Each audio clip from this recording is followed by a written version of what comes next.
Entonces, como decía Misael, me permito presentarme. Mi nombre es Néstor Carlos Escobar. Voy a leer un poquito de lo que había puesto, que supuestamente lo iban a leer allá. Soy ingeniero de petróleo. Tengo más de 40 años en la industria. No les voy a decir exactamente cuántos. Y he trabajado, mi experiencia está en todo lo relacionado a la industria del petróleo y gas, en la mayor parte, mayor parte del mundo. Mis principales áreas de experiencia son completamiento, o sea, ingeniería de completamiento, perforación, yacimientos, optimización de producción, levantamiento artificial, inyección de vapor y gerencia de proyectos. He trabajado para muchas compañías, tanto operadores como compañías de servicio. Entre las compañías operadoras, trabajé con Chevron, con Shell, Venture GT, PDVSA, Lagoven, Lagoven en realidad era el nombre original, era Exxon, Pemex y Ecopetrol. Aparte de eso, trabajé con las principales compañías de servicios, como ser Halliburton Otis Engineering, Schlumberger Camco, Baker Hughes y Superior Energy Services. Y mi principal área de acción ha sido Estados Unidos. Vivo allá, actualmente aquí en Colombia, pero he vivido en todos los países de Latinoamérica donde se produce petróleo. En algunos no he vivido directamente, pero he trabajado, entre los cuales están Argentina, Brasil, Bolivia, Colombia, Venezuela y México. O sea, esta es la segunda vez que estoy en Colombia. Esta vez llevo como un poquito más de 3 años. Anteriormente estuve entre el 99 al 2001 como gerente de país de la compañía Geoservices Precision Drilling. Actualmente soy ingeniero senior de perforación y completamiento para Ecopetrol. Trabajo para el grupo de optimización en forma transversal para todas las áreas. Bueno, con eso empezaremos la presentación. Hoy vamos a hablar de un concepto que lo considero muy importante, muchas veces nos descuidamos un poquito, que es la ingeniería de completamiento para flujo natural en la vida del pozo. Entonces, para hacer esto, vamos a ver un pequeño detalle de las cosas que vamos a ver hoy. Como ya mencionamos antes, siempre me pueden preguntar si es necesario. Trataré de ser lo más responsable en la respuesta. Vamos a ver una introducción y un momento de seguridad. Vamos a ver definiciones y principios fundamentales. Vamos a entender los conceptos básicos de ingeniería de yacimientos, que eso es crítico.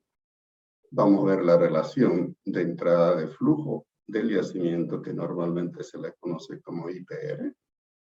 Vamos a ver el flujo multifásico vertical y también horizontal, aunque la horizontal no le vamos a poner mucho tiempo. Vamos a ver un poco de análisis nodal. Vamos a ver y cómo se hacen los diseños. Equipos de superficie, tanto de superficie como de subsuelo. Pero vamos a hablar más que todo de los principales, no de todo. Y algunos tipos de aplicaciones en Colombia y el mundo. Un punto que es muy interesante cuando hablamos de momento de seguridad, que en este caso en particular voy a mencionarlo, es ¿qué y quién es HSE? En realidad, este es un tema que está de moda siempre y va a estar. Cuando estuve en mi etapa vamos a decir, de desarrollo, aprendí, y desde esa vez no se me olvida y quiero tratar de expresar en realidad qué es lo que aprendí, qué es HSE. La traducción es simple, ¿no? Health, Safety, Environment, o sea, es de seguridad, salud y el medio ambiente. Pero, ¿qué es? Para entenderlo, tengo una anécdota que me pasó muchos años atrás. Estábamos manejando un proyecto que íbamos a desarrollar en un campo y durante todas las reuniones preparatorias teníamos lógicamente al gerente de HSE y todos los gerentes de todas las áreas que iban a participar y lógicamente yo estaba manejando el proyecto. Terminamos todas las reuniones y todo lo demás, estamos preparando tanto personal, equipos, las operaciones y todo lo demás. Y bueno, como yo no veo en la lista a ninguno que tenga el letrerito o la reseña que diga HSE, se me ocurre presentarle al gerente, de HSE, que estaba lógicamente con nosotros, y le digo, ¿y quién es el responsable de HSE? Y su respuesta nunca se me olvida. Me dijo, usted creo que no ha entendido lo que es HSE y va a tener que volver a tomar todos los instructivos. HS no es una persona, no es un librito, no es una guía, no es un instructivo. HSE es usted. Aparte de esa vez, entendí que HE soy yo y somos todos nosotros. Somos todos nosotros. Si nosotros no entendemos esa nuestra responsabilidad de actuar en la forma correcta en estos temas, probablemente cualquier momento vamos a estar expuestos a algún problema relativo a esto. Entonces, por favor, no es el librito, no es una guía, no es un señor que está ahí en algún lado de operativo, en las partes de operaciones, somos cada uno de nosotros y eso es en base para nuestra vida normal y para la vida profesional. Espero que esto les sirva. Vamos al próximo. Dijimos, vamos a definir los conceptos, principios fundamentales. Y estos 3 slides que les voy a mostrar, normalmente trato de mostrarlos en todo lo que se relaciona a ingeniería de completamiento, sea para cualquier fase. La primera es el definir. ¿Qué es ingeniería de completamiento? Esta es mi definición. Se pueden encontrar en algunos libros que digan una cosa y otra cosa, y en la mayor parte de las definiciones, ninguna refleja lo que a mí me gusta reflejar. Y dice, es el conjunto de ideas, tecnologías, equipos, procedimientos y actividades que nos permiten conectar, escuchen bien, conectar el yacimiento con las instalaciones de superficie en una forma eficiente en lo técnico y económico y que nos permita la mayor recuperación de petróleo en caso de ser productor o inyección en caso de ser inyector con seguridad en un tiempo determinado. ¿Qué quiere decir esto? Si lo analizamos, porque todo el tiempo voy a estar mencionando cuestiones relacionadas con esto. Quiere decir que nosotros, este grafiquito me parece bastante sencillo. Hablando de eso, en muchas de los slides van a ver que hay cosas en inglés, cosas en español, algunas he podido hacer traducción, otras no, pero siempre yo creo que la mayor parte entiende el inglés técnico. En este caso, este dibujito expresa más o menos lo que acabo de decirles. Quiere decir, la ingeniería de completamiento es todo lo que decía ya, pero nos permite conectar el yacimiento, que se encuentra aquí abajo, con todas las instalaciones en superficie, que aquí lo vemos como con un tanquecito, en una forma tal que sea eficiente, tanto en lo técnico como en lo económico, y que produzca la mayor cantidad posible en la vida del pozo o un tiempo determinado del pozo. Ese concepto, como en ingeniería, tenemos que tenerlo muy claro. porque si esto no lo hacemos bien, con seguridad la producción no va a ser la más adecuada.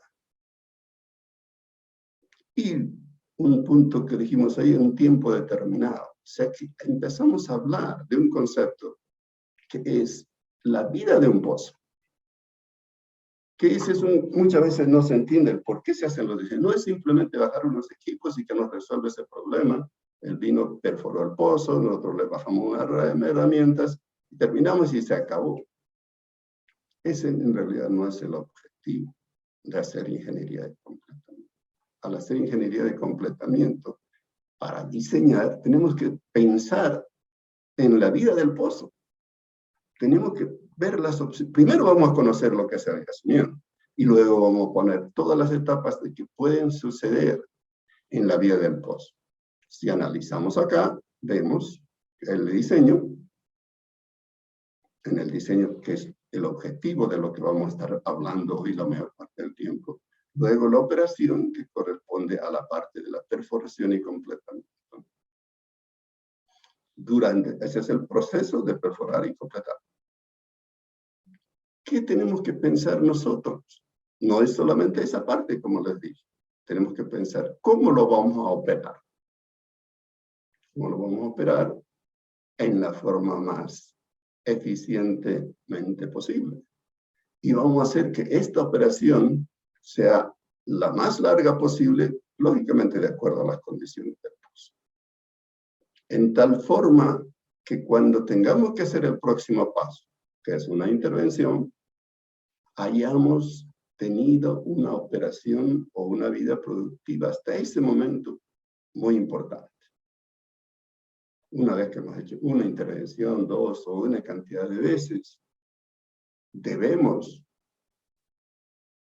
haberle sacado todo lo que podemos del pozo, en cualquier forma que lo podamos definir. Nos vamos a la próxima etapa, que es el abandono. Y durante el abandono, hay un concepto que me gusta mencionar, es que tenemos que dejar el pozo en las mismas condiciones o en mejores condiciones de las que lo hemos encontrado la primera vez que nos metimos en ese pozo, ese campo, todo lo que tengamos que definir. O sea, eso es diseñar para la vida del pozo. Entonces, ahí acuérdense, siempre podemos discutir si tenemos preguntas. Cuando hablamos de conceptos básicos de ingeniería de yacimiento, yo no soy ingeniero de yacimiento ni quiero dictar un curso de ingeniería de yacimiento, pero sí querer ver más o menos lo que es un yacimiento. Aquí lo vemos, en la forma más simple posible. Es un lugar donde está el petróleo allá abajo, que así en esta parte izquierda parece bonito, bien sencillito, en esta otra parte un poquito más complicado, vamos a decir así, porque ya vemos, no es solamente un lugar bonito, sino está separado por una falla y están en varios lugares. Ahora, ¿dónde están estos yacimientos? En cualquier parte vamos a decir, del mundo. En este gráfico o en esta figura podemos ver que hay yacimientos que están en aguas profundas, yacimientos que están alrededor de domos de sal, pueden estar aquí abajito, otro por acá, otro por allá. Luego tenemos pozos solamente en offshore, pozos en tierra, están ubicados por todos los lados. Entonces, el saber cómo hacer el trabajo para producirlos es lo que nos da la experiencia en ingeniería de completamiento. Ahora vamos a ver unos conceptos básicos que tenemos nosotros que entenderlo. Tenemos que entenderlo porque cuando vayamos a hacer el diseño de completamiento, de ingeniería de completamiento, si no entendemos estas cosas, siempre vamos a estar estimando y alguien nos va a decir, yo quiero esto, y nosotros lo vamos a hacer sin discutir, o sin analizar, no discutir, sino sin analizar. ¿Qué es un yacimiento? Como yo lo considero. Es una unidad geológica de volumen limitado. Poroso y permeable en caso de convencionales. No necesariamente poroso y permeable en no convencionales, que contiene hidrocarburos en estado líquido y o gaseoso. Más o menos una definición para lo que a nosotros nos interesa.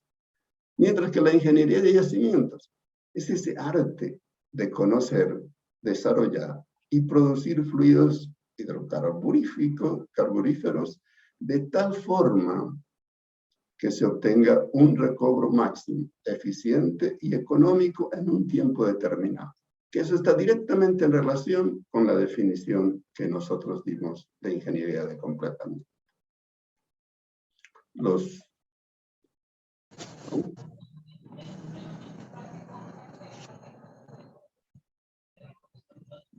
Entonces ahí me equivoqué, en apreté muy rápido. Mecanismos de producción. ¿Qué son los mecanismos de producción? Es como un pozo. ¿Cuál es la fuerza que le va a permitir que el pozo produzca? Acuérdense que en el caso de hoy vamos a dedicarnos principalmente a flujo natural. En la segunda parte vamos a ver otras cosas que ya les explicaré un poquito luego. Entonces, cuando estamos viendo los mecanismos de producción, el primero que sale aquí es el hidráulico. Empuje hidráulico. Quiere decir que el yacimiento está conectado con algún acuífero. ¿Hay alguien que tiene el micrófono abierto y el ruido, por favor? Otro es el gas en solución. Quiere decir que el gas está mezclado con el petróleo y debido a su esfuerzo de querer expandir, o al tratar de liberarse, hace y crea esa presión para que pueda moverse el fluido. La capa de gas quiere decir que hay un poco de gas y hay un poco de líquido. Entonces ese gas va a empujar al líquido para que pueda producir. Expansión líquida y de roca, no vamos a entrar mucho en detalle, pero hasta el punto de burbuja. Gravedad o segregación gravitacional, esto más o menos es importante, porque esto es común en yacimientos que tengan espesores grandes y que tengan buena comunicación vertical, o que tengan un alto gozamiento, pues permiten la migración del gas a la parte superior de la estructura y el líquido vaya hacia la parte inferior, que es de donde vamos a tratar de producirlo. O pueden ser combinados con cualquiera de estos, y en otros que sean yacimientos estrictamente gasíferos. Dijimos, entre las propiedades principales que vamos a ver de los yacimientos, la porosidad. Todo esto ustedes lo saben, pero quiero estar claro de que esto tenemos que saber cuando vamos a diseñar, cuando vamos a hacer ingeniería de completamiento. La porosidad. Definimos como la relación entre el volumen poroso y el volumen total de la roca. La saturación de los fluidos, lógicamente, es la relación que expresa la cantidad de fluido que satura el medio poroso. O sea que conociendo esto, puede determinarse cuánto fluido existe en una roca. Y luego la permeabilidad es la capacidad que tiene el medio poroso para permitir el flujo de fluidos.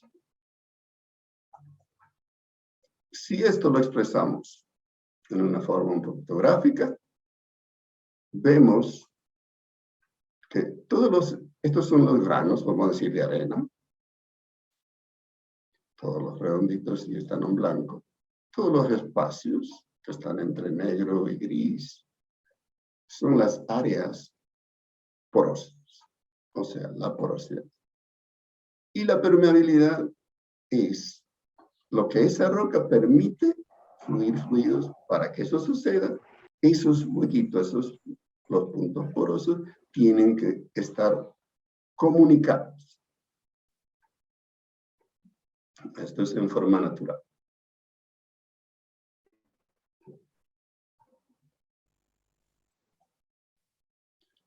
Ahora, las permeabilidades es un tema que es importante para todos nosotros.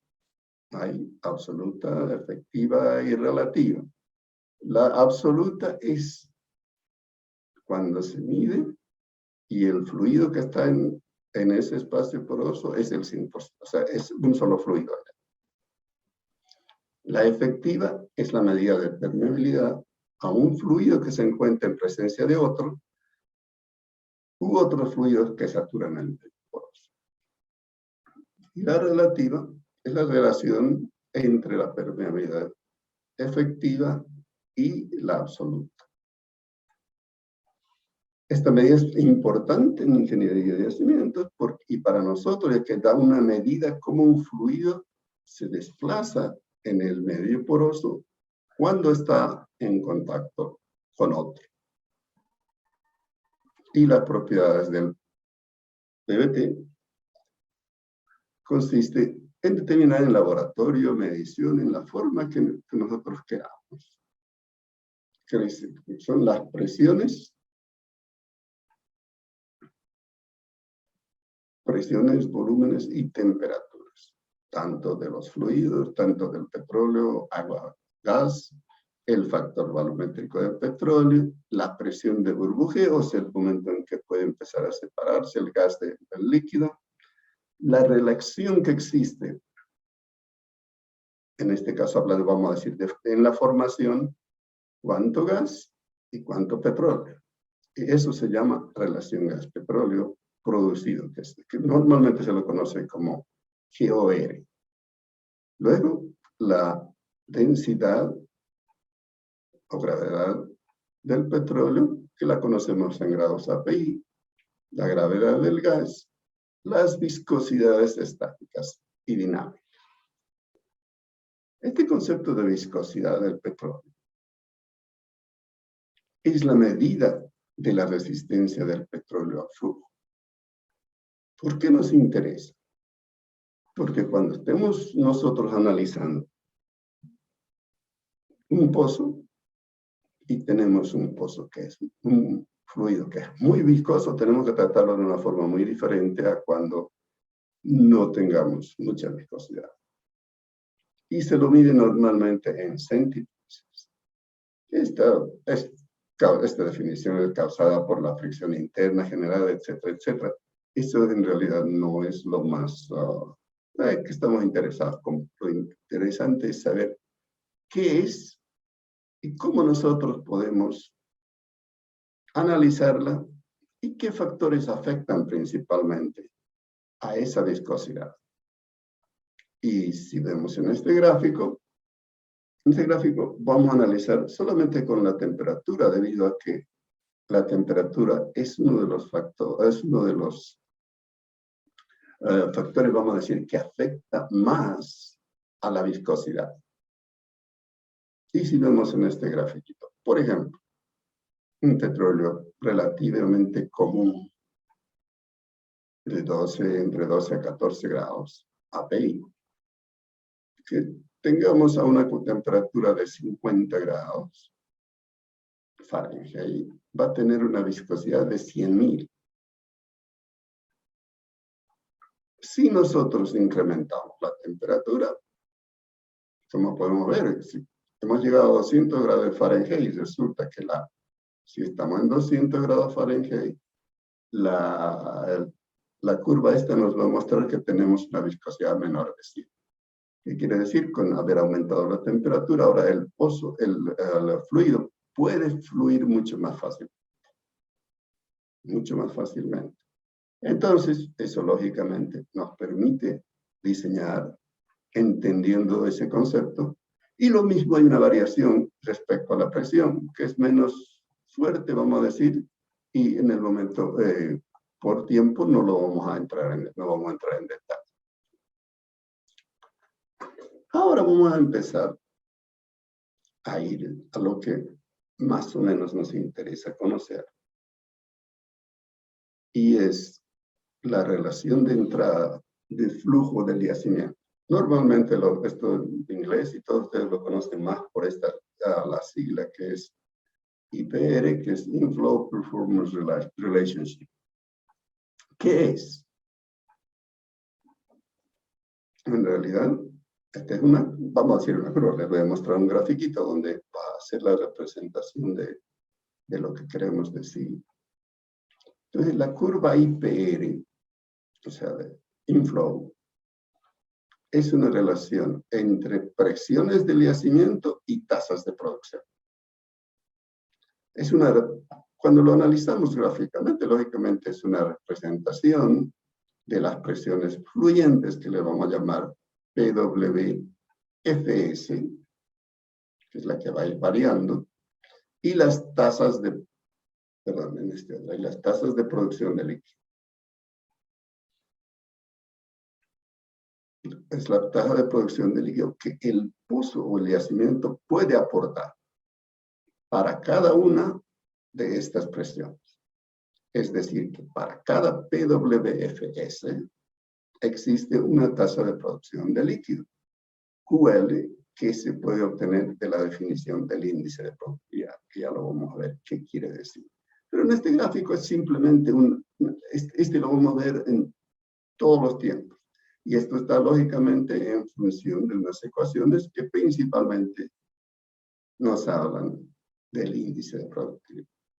El índice de productividad, cuando es constante, más o menos se puede representar como una línea recta, pero eso generalmente sucede por debajo del punto de burbujeo.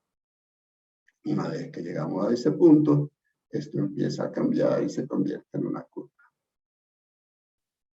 En este caso en particular, cuando estamos hablando del punto de burbujeo, si leemos en ese momento la presión en la parte izquierda, estaremos hablando de la presión de burbujeo y el volumen de presión de producción, perdón, a esa presión.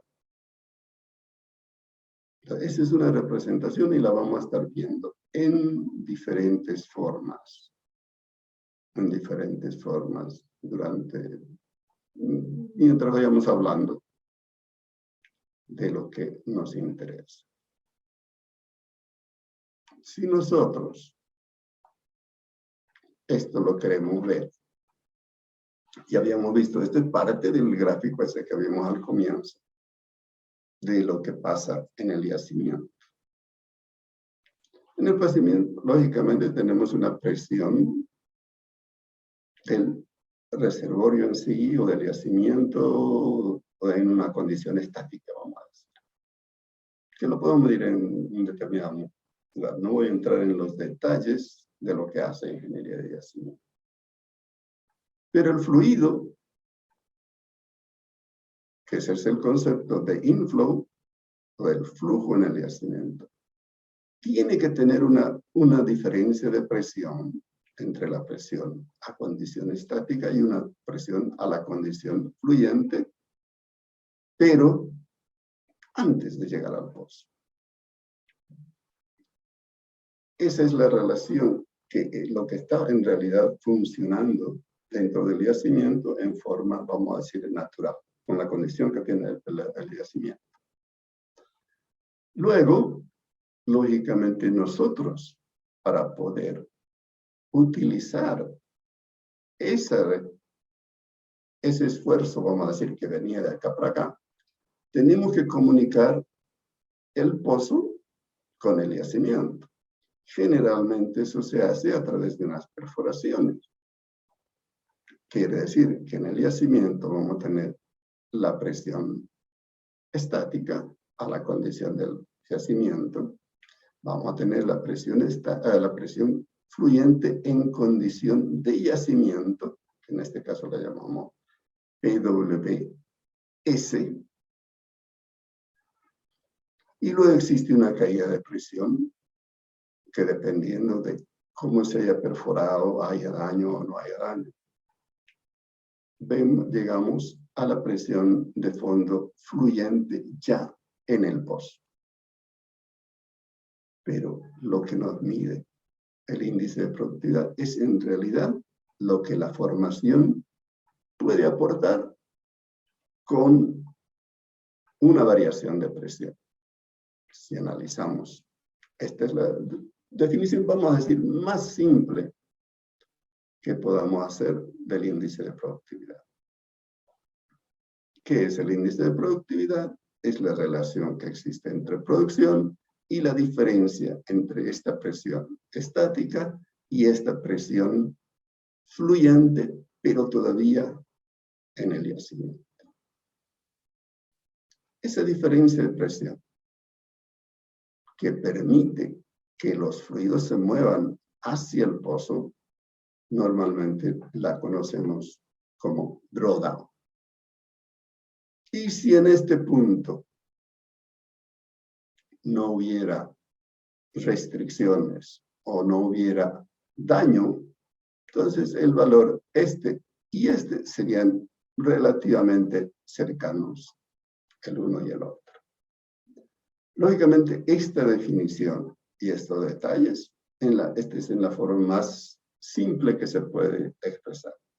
Todo esto tiene sus propias ecuaciones, todo tiene sus propias, vamos a decir, definiciones en forma más detallada. No es así tan simple como se lo ve, pero para nosotros entender lo que viene del pozo y qué viene del pozo, este concepto de índice de productividad y drawdown, es muy importante. Y si eso lo expresamos en curvas, como ya hemos visto en el caso anterior, de acuerdo al tipo de fluido. Por ejemplo, uno de las curvas, un señor ha desarrollado, se llaman las curvas IPR de Vogel, que representa más o menos una curva, lógicamente no recta, pero una curva más o menos de este tipo, la cual está relacionada otra vez entre las presiones y producciones. Si vamos a analizar un poco más a fondo y en la cual se va a ir analizando más que todo cuando estamos utilizando software, entonces vamos a poder ver diferentes curvas, en este caso en particular, una línea recta que sería el índice de productividad más o menos constante, y luego la de Vogel y otras que pueden haber intermedias entre las dos. Pero esto se va a ir presentando de acuerdo a el tipo de yacimiento y al tipo de condiciones en que tengamos o que estemos realizando. Para nosotros, como ingeniería de completamiento, nos interesa entender esta parte, porque así vamos a tener que estar pensando qué es lo que vamos a ver en el pozo y en la vida del pozo. Por decir algo, si es un pozo con empuje hidráulico, vamos a decir, probablemente va a haber mucha presión, la presión se va a mantener relativamente constante, y en este caso vamos a tener una línea relativamente recta, o sea, constante, que va a durar, vamos a decir, mucho tiempo. Y con las otras condiciones, las declinaciones probablemente sean mucho más drásticas si tenemos gas en solución o empuje de gas, etc. Pero es importante que nosotros ya vayamos viendo si tenemos un empuje con agua y presiones más o menos altas. Seguramente los volúmenes que vamos a trabajar van a ser volúmenes grandes y se van a mantener más o menos constantes en la vida desde el pozo. Mientras que si estamos analizando otros yacimientos, otro tipo de yacimientos, la declinación va a ser un poquito más importante y esta representación va a ser realmente una curva más o menos parecida a la de Vogel, que es el caso que cuando se trata yacimientos con gas en solución. Toda esta parte es importante que nosotros la tengamos en mente, porque vamos a utilizarla. Si nosotros no tenemos la habilidad de ver lo que pasa abajo, va a ser muy difícil que podamos planear en forma efectiva, en forma óptima y económica, cómo comunicar ese yacimiento con las instalaciones en superficie. Entonces, entendiendo lo que está pasando abajo, ahora vamos a entrar a ver qué es lo que pasa en realidad en el pozo. O sea, o qué es lo que queremos que pase en el pozo. Y para eso tenemos que entender el flujo multifásico vertical y horizontal. En nuestro caso, por propósitos de tiempo principalmente, y he dicho que esto no es un curso de eso, vamos a ver un poquito más en detalle del flujo multifásico vertical. No tanto el horizontal, que es básicamente muy parecido.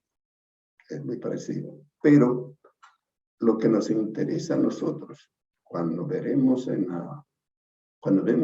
flujo multifásico, es entender qué es lo que pasa en la tubería de producción. ¿Qué es lo que pasa en la tubería de producción? O sea, ¿cómo varía la presión en tuberías verticales? Porque, vamos a decir, si estamos trabajando con agua, sabemos que va a haber un gradiente de fluido desde la superficie hasta abajo, si el pozo está lleno, lógicamente, que va a ser bastante pesado. Mientras, si no vamos al otro lado y vamos a un gas, en realidad el peso, vamos a decir, va a ser mucho menor, o sea que las variaciones en las presiones con gas van a ser menores. Entonces, ¿qué queremos medir cuando estamos hablando de flujo multifásico en tuberías verticales? Queremos medir la caída de presión. O sea, podemos llamarle caída de presión o le podemos llamar la presión que necesitamos desde el fondo del pozo para llevar el fluido que tengamos en ese fondo del pozo, llevarlo hasta la superficie y luego hacia las instalaciones.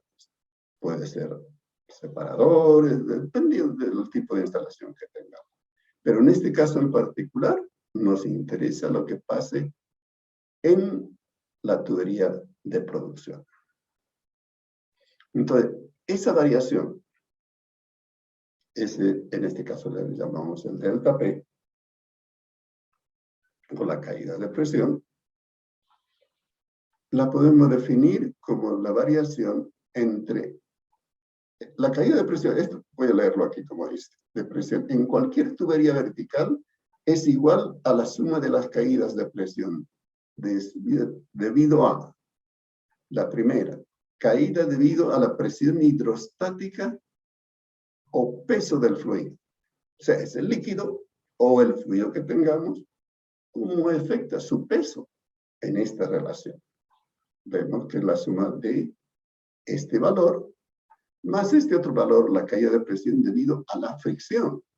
Porque cuando hablamos de flujo multifásico, estamos hablando de por lo menos dos diferentes tipos de fluidos. Y si los dos no tienen la misma gravedad o peso, uno va a tender a ir más rápido que el otro, y vamos a ver eso cómo más o menos funciona, pero eso va a crear mayor fricción. O sea, que la fricción nos va a dar otra caída de presión. Y el tercer punto es la caída de presión debido a la aceleración de los fluidos.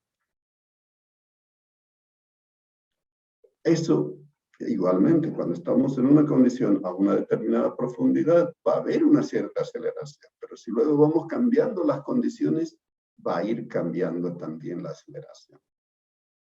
Pero en lo práctico, cuando estamos hablando en flujo multifásico vertical, esta es la primera, la caída de presión debido a la presión hidrostática o peso del fluido, va a ser la más importante. Esto tenemos que tenerlo en mente todo el tiempo, porque el objetivo nuestro cuando producimos va a ser que lógicamente perdamos cuanto esa diferencia sea menor, las posibilidades de que el pozo fluya más son mucho mayores. Para entender esto, aunque luego pienso que está relativamente clara acá, y vemos el próximo gráfico de qué tipos de flujos o cómo se mueven los fluidos dentro del pozo. Eso más o menos tenemos que tener una idea de cómo va a venir los fluidos del fondo hacia la superficie. En el primer caso, si analizamos el punto de arriba, estamos hablando aquí lógicamente con la profundidad, pero en forma sencilla. El primero es un concepto que se llama el mist flow o flujo de neblina, más o menos sería su traducción. ¿Qué quiere decir? Que vamos a estar produciendo una fase gaseosa con pequeños trazos o muestras de líquido. Esto hace que básicamente sea un flujo relativamente simple, en el cual va a ser más gas que líquido. En el segundo caso, empezamos a tener un flujo anular. ¿Qué quiere decir cuando tenemos un flujo anular? O canalización, que también que se llama. Como son dos fluidos que están yendo y cada uno tiene una densidad diferente y lógicamente al tener una densidad diferente tiene una velocidad diferente. El gas, vamos a decir en este caso, va a tender a irse más rápido. Y al tratar de irse más rápido, va a tratar de salir por donde es el espacio anular más grande en esa tubería. Y el líquido va a estar un poquito más hacia el centro. Cuando se presenta esa situación, se llama un flujo anular. El de tipo slug o una mezcla de pedazos de líquido y pedazos de gas, cuando no es ni el de neblina ni el anular, está mezclado, pero hay unos pedazos, y el uno está tratando de mantenerse por sí mismo y el otro separarse, etc. Pero son esos lo que le llamamos el tipo slug. El próximo, el pistón, quiere decir que es un pedazo de líquido y el otro, el fluido, en este caso el gas, vamos a decir que está yendo por detrás. O sea que aún que haya separación, pero se logra ver que el gas lo está empujando al líquido. Y en el otro caso, el siguiente, estamos viendo el bubble, o sea, un flujo de burbuja. Quiere decir que tenemos más líquido y el gas está tratando de liberarse de ese líquido. O sea, más líquido que gas. Y el próximo, estamos analizando solamente una fase. Puede ser líquido principalmente. Entonces, estos conceptos tenemos que expresarlos y entramos a un concepto que se llaman las curvas de flujo multifásico.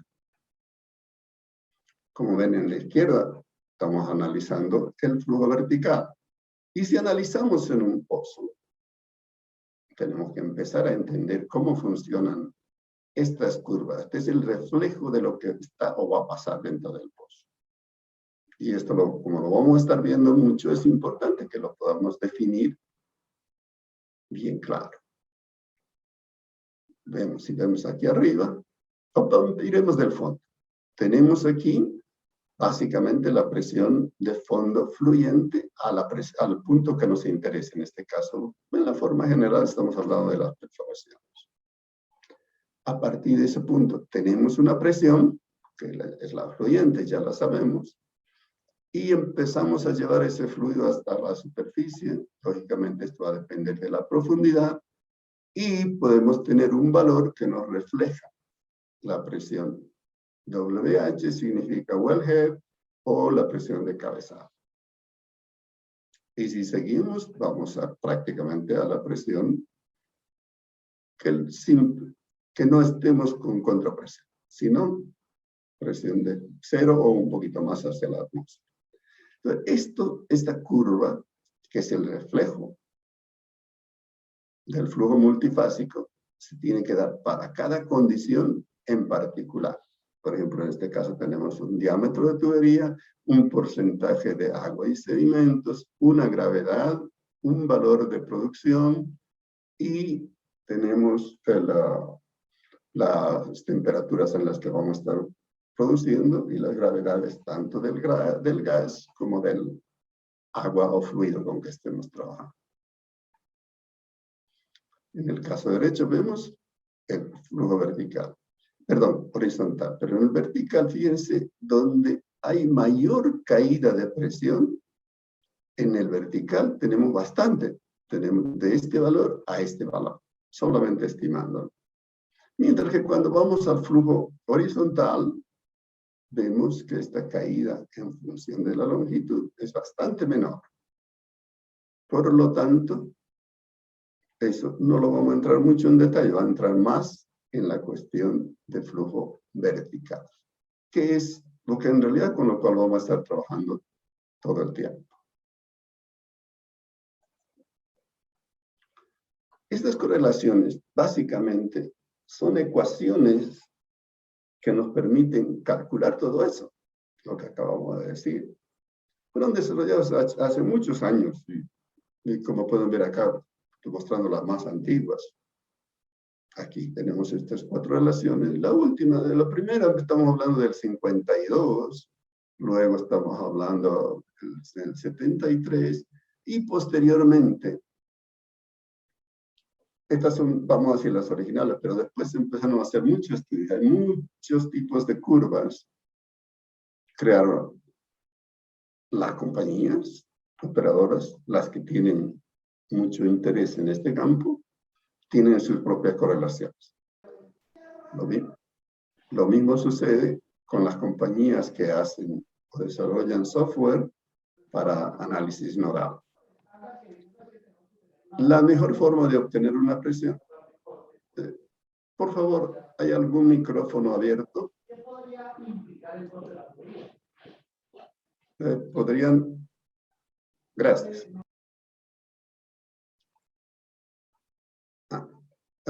Entrábamos que estas las compañías de software y todo eso, pero la mejor forma de medirlo es si podemos agarrar una condición, el pozo está a prueba y medimos las presiones fluyentes y eso nos da un gráfico de esta presión. Eso es lo que le llamamos cuando queremos medir una presión fluyente. Tenemos que medirlo en diferentes lugares si queremos saber exactamente cómo funciona o cómo está la curva, para luego esa curva nos ayude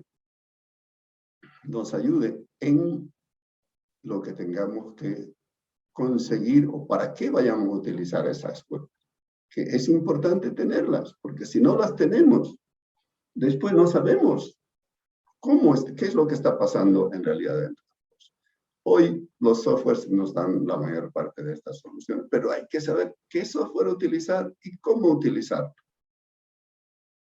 Cuando hablamos de estas curvas de flujo vertical, ya hemos visto que es donde se consume la mayor parte de presión disponible para llevarlos del yacimiento al sistema de separación. Lógicamente, si eso es lo máximo, ahí está donde nosotros podemos hacer un efecto positivo cuando estamos haciendo un buen diseño. Al hacerlo en forma conjunta con todo el sistema, podemos diseñar, empezamos a ver ya que podemos diseñar las tuberías de producción en flujo natural, podemos proyectar lo que va a pasar con esos flujos en el futuro, en este caso en particular, de producción artificial, etcétera, etcétera. Podemos con esto conseguir, si nosotros hemos medido en forma corriente, o ya tenemos una correlación, que podemos utilizarla con bastante confiabilidad,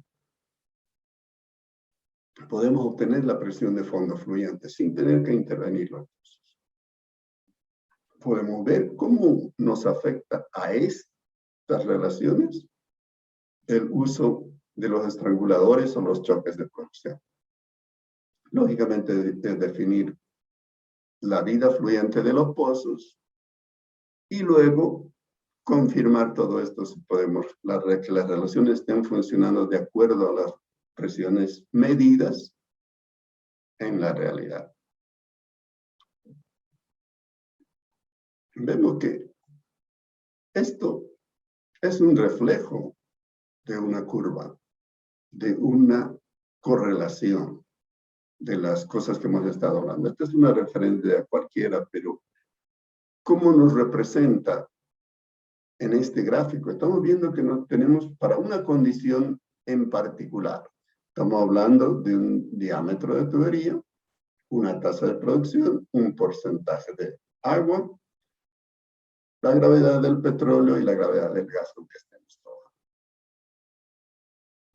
Si nosotros, manteniendo todas las constantes, todos los valores constantes, vamos a decir algo así, variamos uno, que es uno de los más importantes para mejorar o reducir estas caídas de presión, vemos que estas curvas, si vamos hacia la izquierda, al incrementar la relación gas-líquido, van disminuyendo. Aumentamos el gas, las curvas se hacen más livianas y estas curvas se van acercando más hacia la izquierda. Por lo tanto, vamos a tener una presión de fondo fluyente, vamos a decir, menor, y ya hemos dicho que cuanto menor la presión fluyente sería mayor el drawdown, y al ser mayor el drawdown, mayor la producción.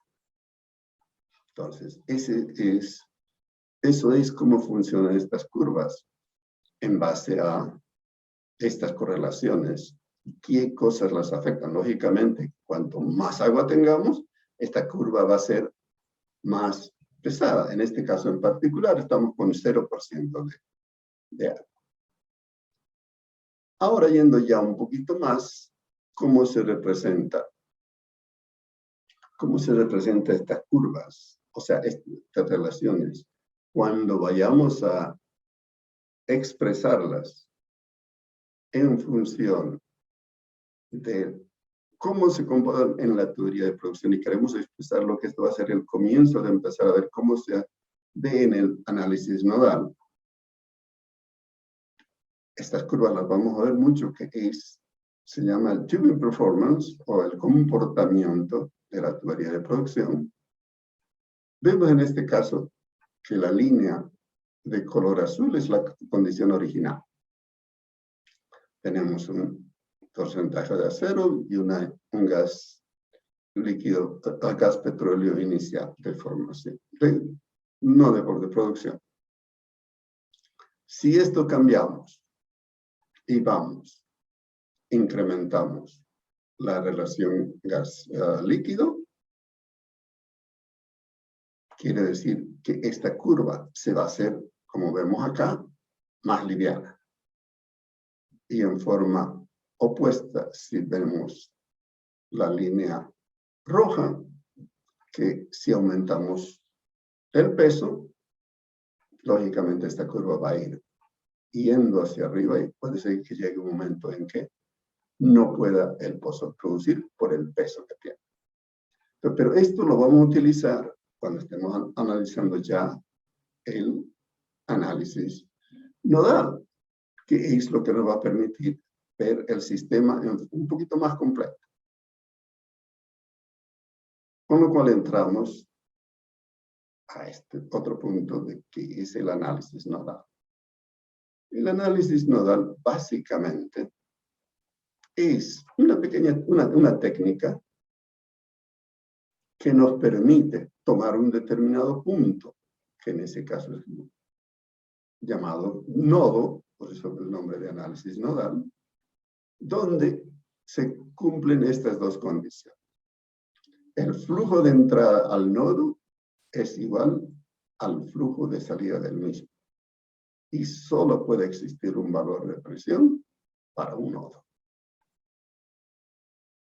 Si vemos en este gráfico, esa es la condición que debemos tener para cuando hacemos análisis nodal. Teóricamente, este es un pozo, vamos a decir, más o menos simple. Y si analizamos, tenemos el punto 1, eso puede ser la ubicación de un nodo cualquiera. Estamos hablando en este caso en forma más, primero sencilla.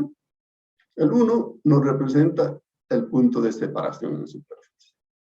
Normalmente ese valor es un valor fijo de acuerdo al tipo de la presión de trabajo que tenga el separador. Todos ustedes, me imagino, saben que los separadores tienen una presión a la cual operan. El nodo 2, en este caso en particular, estamos analizándolo en la superficie, o sea, prácticamente, vamos a decir, en el choque. Y el tercero, estamos hablando del cabezal en sí, o sea, por dónde va a salir. El 4, estamos hablando de algún componente de subsuelo, que en este caso es la válvula de seguridad. Acuérdense que estamos hablando de flujo natural. El 5, una restricción, que puede ser un niple, puede ser una camisa de circulación o cualquier otro. El 6 nos representa las presiones de fondo fluyentes que hemos hablado, pero del pozo. El 7, la presión de fondo fluyente del yacimiento. Y el 8, la presión del reservorio, o sea, del yacimiento. Estos puntos, estos conceptos, nos van a ir ayudando en todo lo que vayamos haciendo. Perdón, pero no estoy acostumbrado a hablar mucho tiempo, sin parar. Si esto lo analizamos un poquito más en detalle, lo mismo que habíamos visto siempre, pero el objetivo es ir midiendo las caídas de presión. En este caso particular, primero estamos hablando de la caída de presión en el yacimiento. Acabamos de verlo, o sea que es la parte esta roja. Tenemos este otro punto aquí, que ese punto es muy importante porque ahí hay una caída de presión. Es debido al cañoneo que no necesariamente va a estar 100% eficiente o limpio. Luego, en toda la tubería de producción, ¿cómo va a caer la presión? Luego tenemos en la línea de flujo y, lógicamente, la caída de presión total. Eso es el análisis que se hace cuando estamos revisando un pozo y el concepto de análisis nodal, y vamos a ver en realidad en qué consiste el análisis de hacer el nodal una vez que tenemos el sistema completo. Una vez que tiene el sistema completo, dijimos que tienen que tener, una vez que se coge un nodo, y para nuestro caso, en la mayor parte de los casos, va a ser el fondo del pozo, o puede ser el cabezal, o el choque. ¿Qué queremos hacer?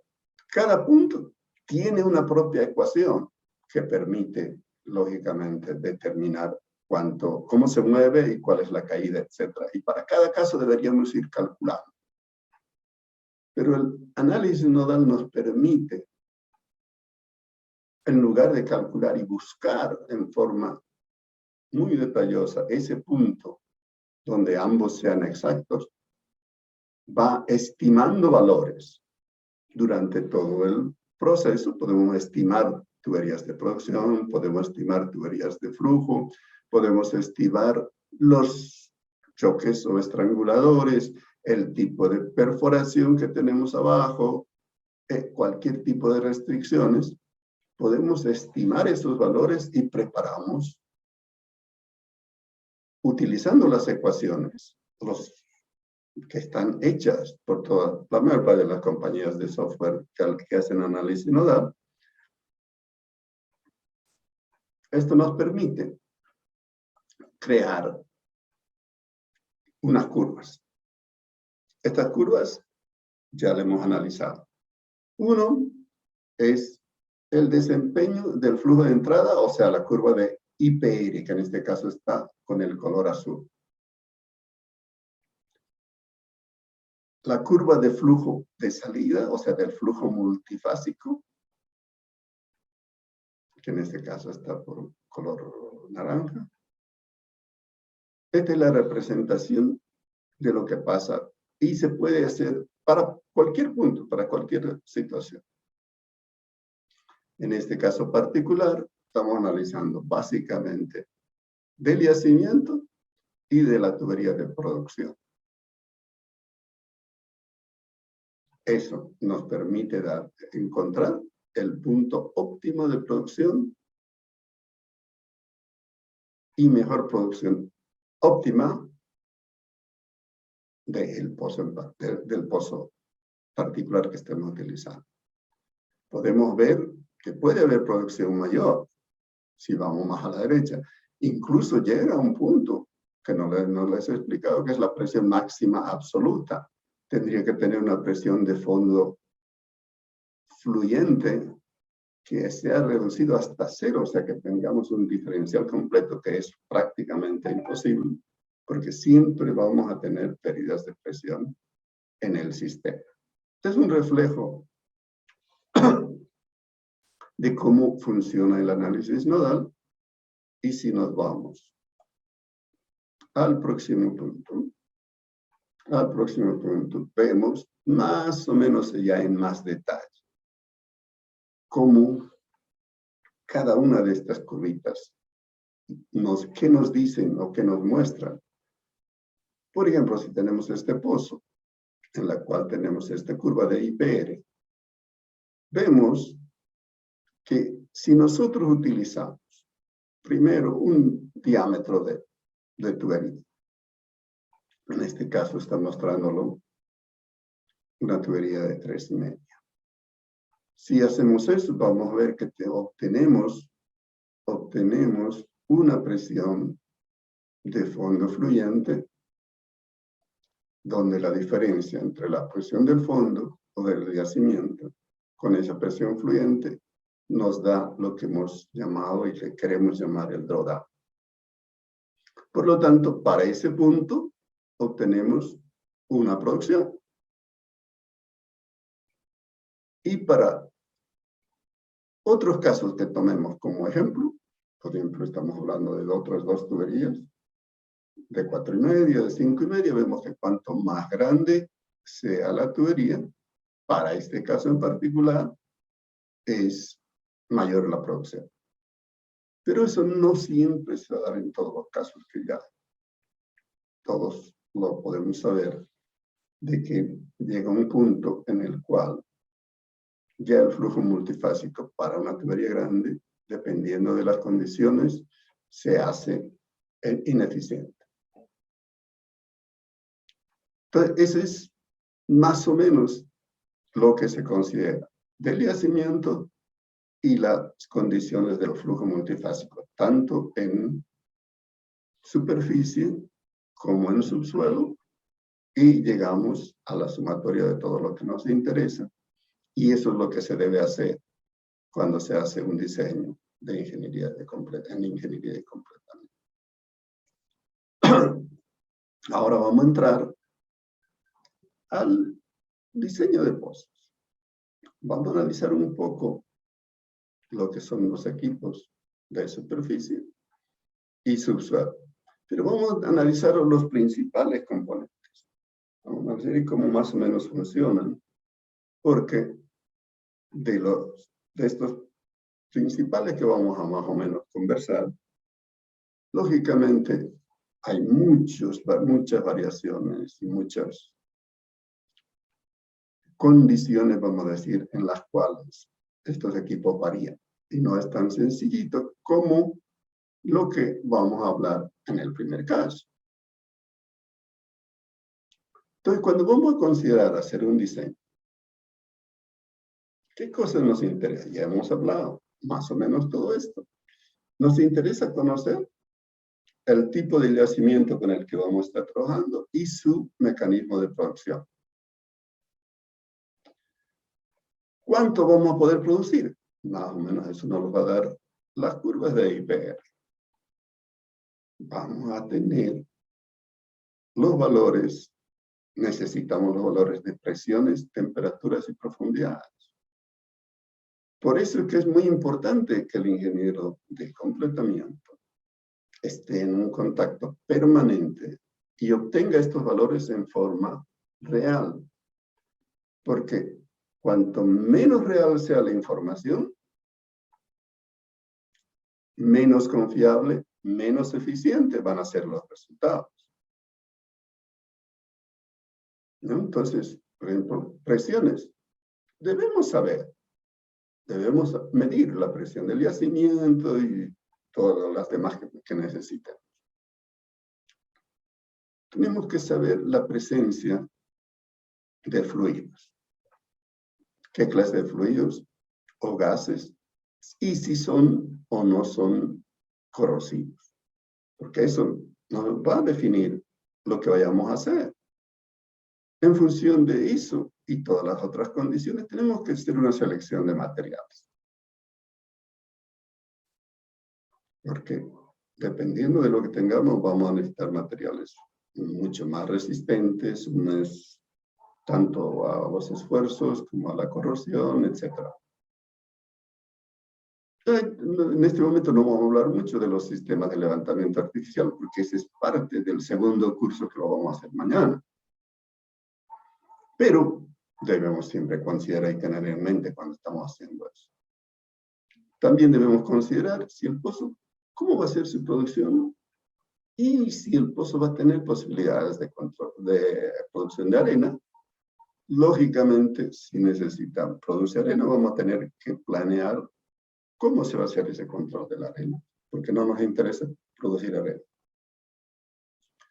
Cuando hemos hablado de la vida del pozo, siempre estamos hablando de las futuras intervenciones y cómo se va a hacer si se requiere recuperar, añadir procesos de recuperación secundaria. Lo mismo para estimulaciones y fracturas en el futuro.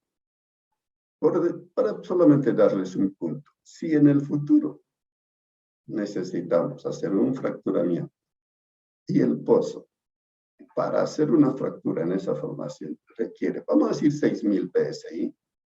Muy probable, si nosotros pensamos en eso, tengamos que colocar las condiciones para nuestros materiales de lo que va a quedar en el pozo, que puedan resistir a esa condición. Quiere decir que ya estamos pensando en eso, porque si no lo hacemos en ese momento, cuando queramos hacer la fractura, vamos a tener que hacer un trabajo de intervención bastante costoso, porque no lo hemos considerado en el momento adecuado. Luego les vuelvo a mostrar esto, solamente para recordarnos lo que dijimos, ¿no? Llegar al punto, después de que hemos hecho la operación, la intervención, tenemos que pensar en todo eso. Y este grafiquito me encanta, que lo encontré en algún lado de Ecopetrol, pero está en todo lado. Cuando diseñamos tenemos que estar diseñando en función de la vida del pozo. El proceso que se llama WDP, Well Delivery Process, es un proceso que tiene la mayor parte de las empresas. Todos los que van a hacer este tipo de trabajo los tienen. Y más o menos, este es el básico de Ecopetrol, que consta de varios pasos. Dependiendo de las empresas, esto puede variar un poquito, más pasos o menos pasos y poner más énfasis en unos puntos que en otros, etcétera, etcétera. Pero básicamente nos dice que debemos hacer una evaluación, tenemos que hacer una selección, tenemos que ir al detalle, tenemos que hacer la ejecución y luego hacer el cierre. Ese es el proceso en la mayor parte de las compañías cuando se va a hacer un pozo. Pero no vamos a entrar mucho sobre ese tema. Lo importante que nosotros tenemos que ver cuando nosotros hacemos el diseño, aquí parece bastante, pero hemos dicho, muchas de estas cosas tenemos que hacerlas, tenemos que saber. Uno de los puntos es tenemos que analizar la trayectoria. Tenemos que hacer simulaciones de torque y drag para asegurarnos de que con lo que vayamos a medir o vayamos a sacar, podamos llegar a donde nos interesa. En este caso estamos hablando acá de levantamiento artificial, que no lo vamos a tocar mucho, porque es del próximo curso. Tenemos que hacer el diseño de la perforación, o sea, del cañoneo, y que requerimos de acuerdo al tipo de trabajo que vamos a hacer. Las especificaciones de los equipos, y lógicamente sí, dependiendo de las condiciones, tienen que ser calificados para ciertas condiciones que se nos pueda presentar. Luego analizar los modelos que vayamos a utilizar, que básicamente es el análisis nodal. Necesitamos ver si vamos a trabajar con pozos de alta presión, alta temperatura. Principalmente cuando hablamos de alta temperatura, un programa que es un software que es muy útil, o cuando tenemos condiciones muy fuertes, es el WellCat. Luego, lógicamente, el Directional Planning, que es lo que se hace, pero eso va a ir más que todo hacia la perforación. Donde estemos, si estamos en una plataforma, estamos en superficie normal, si vamos a hacer estimulaciones en el futuro, y lo mismo pensar si vamos a hacer controles de arena. O sea, eso es todo lo que se hace cuando se va a hacer un diseño.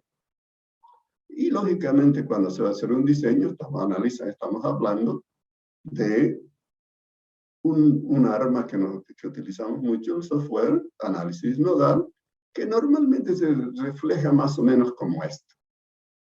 Más o menos. Ya lo hemos visto en varias ocasiones. Tenemos la curva de inflow y luego tenemos la de comportamiento de los diámetros. Cuando estamos analizando, en el primer caso, ya la tubería de producción, lo estamos diseñando para el pozo en particular, debemos analizar 3 factores principales. Lógicamente, primero el tamaño, que lo hacemos con el análisis nodal relativamente claro. Tenemos que pensar la resistencia que va a tener la tubería para las condiciones, lógicamente, que hemos analizado, y también definir las conexiones que nos permitan manejar sin problema todas las condiciones que se nos vayan a presentar. Generalmente las conexiones es el punto más débil, por eso mismo hay que tener mucho cuidado cuando estamos haciendo la selección de la tubería.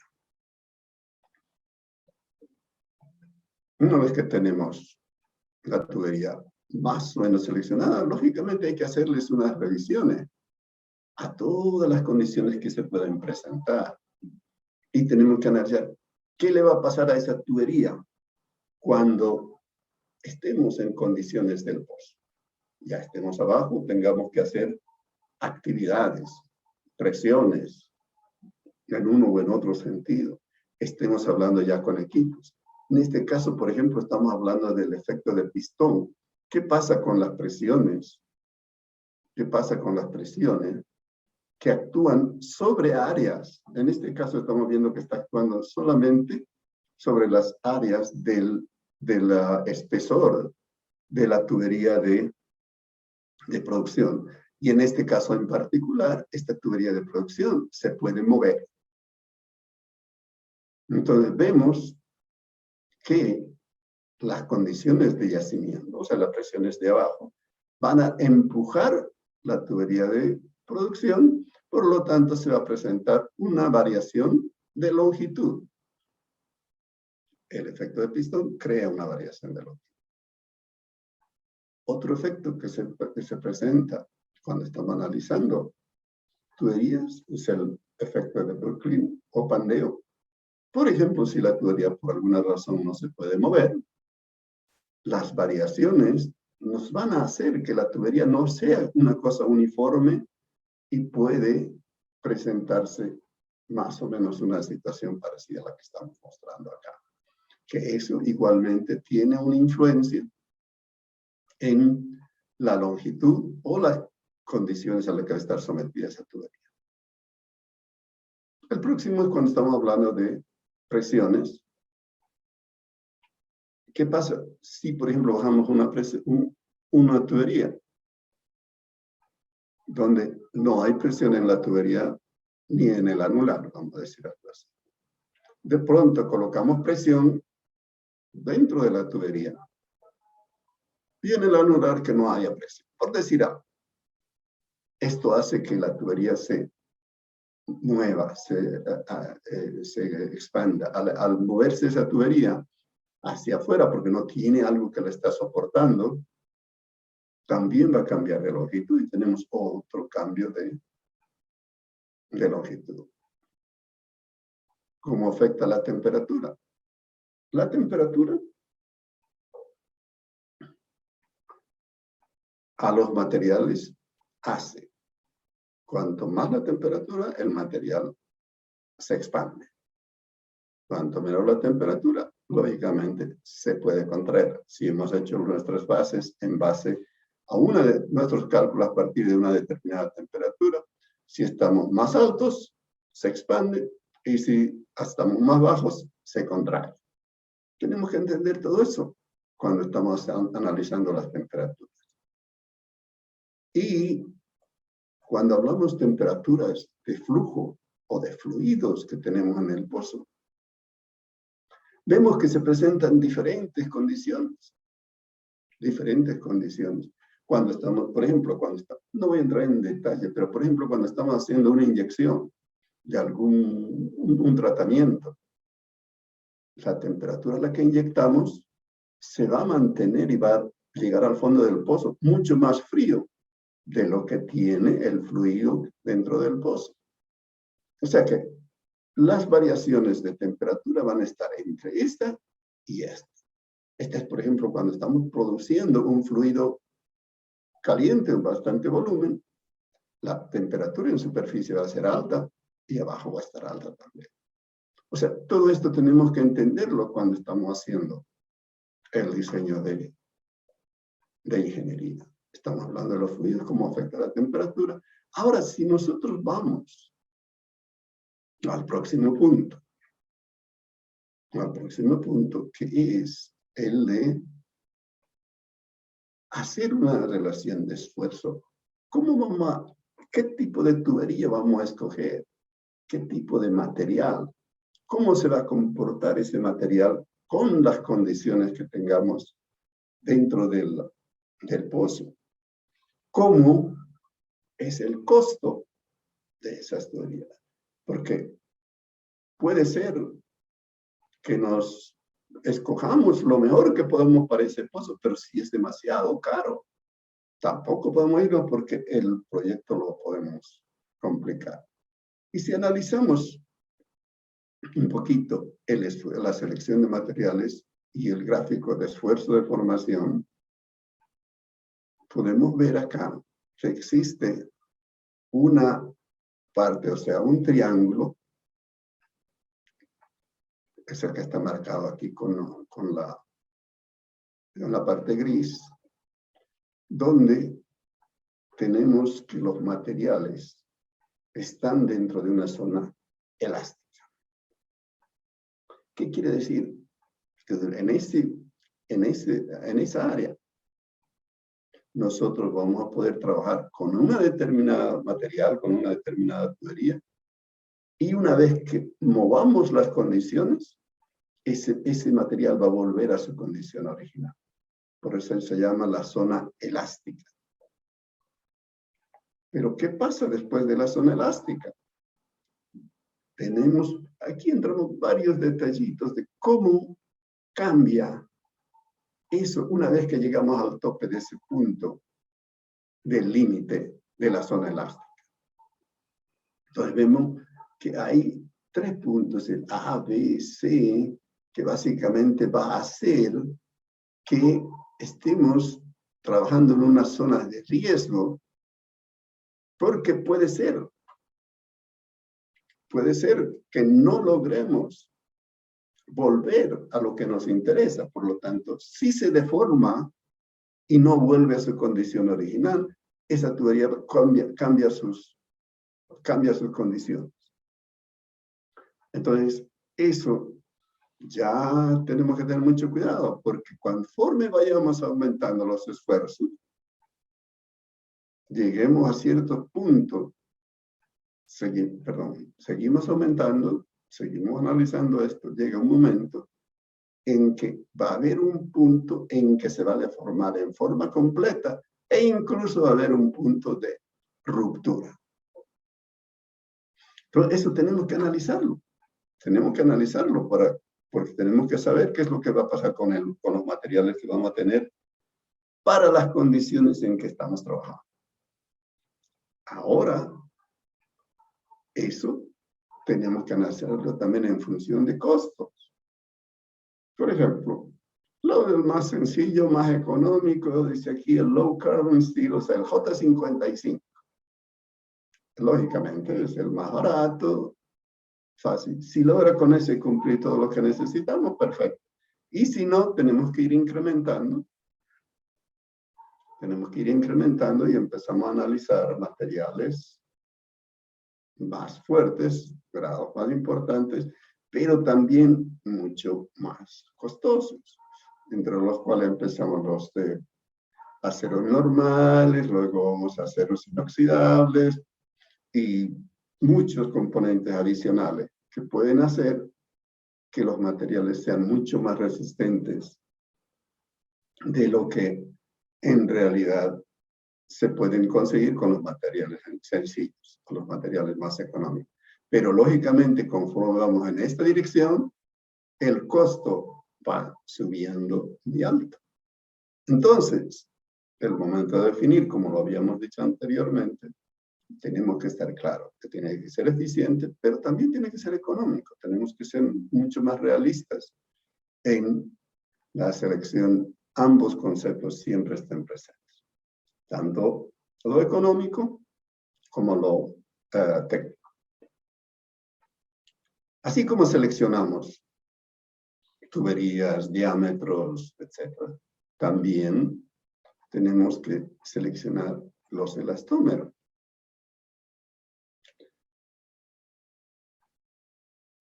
En la mayor parte de los componentes que van en un pozo, desde superficie hasta el fondo, aparte de metales, aceros, lo que le llamamos, vamos a encontrar materiales que se llaman elastómeros cuando son fáciles, digamos, de cambiar sus dimensiones, pero pueden volver a su condición original una vez reduzca los esfuerzos. Y los plásticos, que no vamos a entrar mucho acá, que no sucede eso. Los plásticos son una sola pieza. Si les cambias las condiciones o los estiras o los mueves, ya no vuelve a su condición original.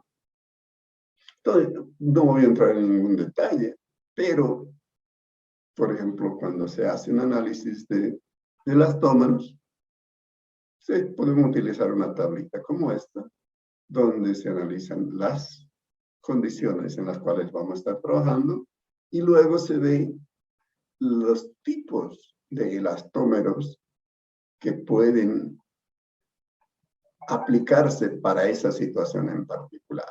Y si analizamos un poquito, vamos viendo que por ejemplo, para este caso del neopreno que se llama, tenemos muchas condiciones amarillas, rojas, o sea, que muchas no se pueden utilizar. Y hay varios en el camino intermedio que tenemos que ir analizándolos, y cuando vamos de la derecha, que prácticamente se puede utilizar en todos los casos. Pero al igual que hemos visto con los aceros, cuando vayamos de esta línea, de aquí, del neopreno hacia el calrés, los costos van a irse elevando dramáticamente. Entonces, ¿qué quiere decir? Que al igual que con los aceros, tenemos que encontrar lo que nos sirva, pero también debemos analizar los costos. Y ese es el eterno problema en manejar tanto lo técnico como la parte económica. Esa es nuestra función. Cuando vamos a hacer algo, tenemos que hacerlo bien hecho en todo sentido, para la vida del pozo que hemos hablado.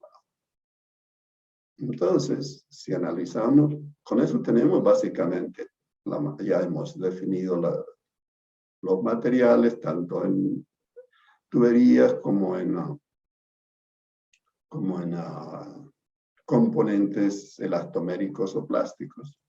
Entramos a los fluidos que vamos a utilizar de completamiento cuando vayamos a hacer un pozo. Los fluidos dentro de la perforación son fluidos muy diferentes a los que vamos a utilizar en completamiento. En completamiento, básicamente lo que nos interesa es conseguir, en base a la salmuera o brine que se llama, conseguir los gradientes que nos permitan cumplir con la función que necesitamos.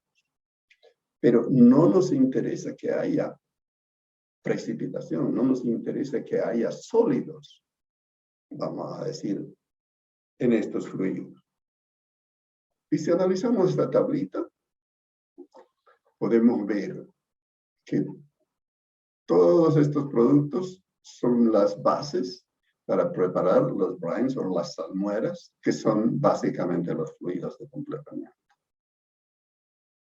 ¿Qué queremos conseguir? Por ejemplo, el más sencillo, el cloruro de potasio, no, cloruro de sodio. ¿Dónde estoy? El cloruro de potasio, perdón. Entonces, con estos vemos acá que podemos conseguir diferentes pesos con cada uno de estos. Entonces, cuando el momento nosotros vamos a decidir qué condiciones tenemos en el yacimiento y qué necesitamos. Y aquí vemos que cuanto mayor peso necesitamos para conseguir estas densidades, vamos a ir cambiando de productos en estos fluidos. Al cambiar estas densidades, vamos a ir añadiendo otros productos que, al igual que en todos los otros casos que hemos hablado, cuando estamos hablando en los metales, elastómeros, etcétera, en estos fluidos, estos productos que añadimos, conseguimos más peso, pero también son más costosos. Entonces, si necesitamos trabajar, por ejemplo, con un valor de cerca de 15, ya estamos yendo a productos muy pesados, por ejemplo, el bromuro de zinc. Los bromuros son mucho más pesados, pero son mucho más costosos. Entonces, tenemos que estar en condiciones de hacer lo que nos funcione, pero también analizar el costo. Hemos analizado ya de los materiales que van a ir en el pozo, o todo lo que va a estar dentro del pozo. Luego ahora nos interesa ver cómo vamos a comunicar el sistema de flujo, o sea, la tubería de producción, con el yacimiento. Porque normalmente, en este caso no hemos entrado en muchos detalles, pero en la mayor parte de los casos vamos a estar analizando en pozos revestidos, en la forma más sencilla, donde tenemos una tubería de revestimiento que ha ido a cubrir todo el yacimiento. No siempre es el caso, no vamos a entrar en este detalle. Pero, ¿por qué entramos a analizar el caso básico? Porque tenemos que entender el concepto de cañoneo. ¿Cómo vamos a comunicarnos? ¿Cómo vamos a comunicarnos con la tubería, los equipos que vamos a necesitar colocar con el yacimiento? Porque estaba originalmente revestido. Si está revestido, está sellado. No hay comunicación. Entonces entra el concepto de cañoneo, en algunos casos le llaman baleo, no sé exactamente los detalles, pero ese es el proceso. El proceso es bajar algo que llegue a donde nos interesa, que bajar algo, llegar a donde nos interesa, mandarle unos esfuerzos que crean una explosión y nos perforan la tubería de revestimiento. Eso es el cañoneo. O sea, estamos creando unos orificios, unos huecos que nos comunican nuestra tubería de producción con el yacimiento. Entonces, más o menos, esto es una visión de lo que estamos, del concepto, vamos a decir. Ahora, si nosotros lo queremos ver eso, esa comunicación, cañoneo, tenemos que pensar qué tipos de sistemas. Estoy hablando de cañoneo, disparo, no sé cómo, yo creo que todos me entienden el concepto. Entonces tenemos ahí cargas recuperables, desechables, semidesechables, de acuerdo al tipo de carga. Y el medio de transporte, o sea, se puede bajar con tubería o se los puede bajar con cable. ¿Cómo son? Si se fijan acá, tenemos todo esto que vamos a decir que esos son las balas o los cañones, como le queramos llamar.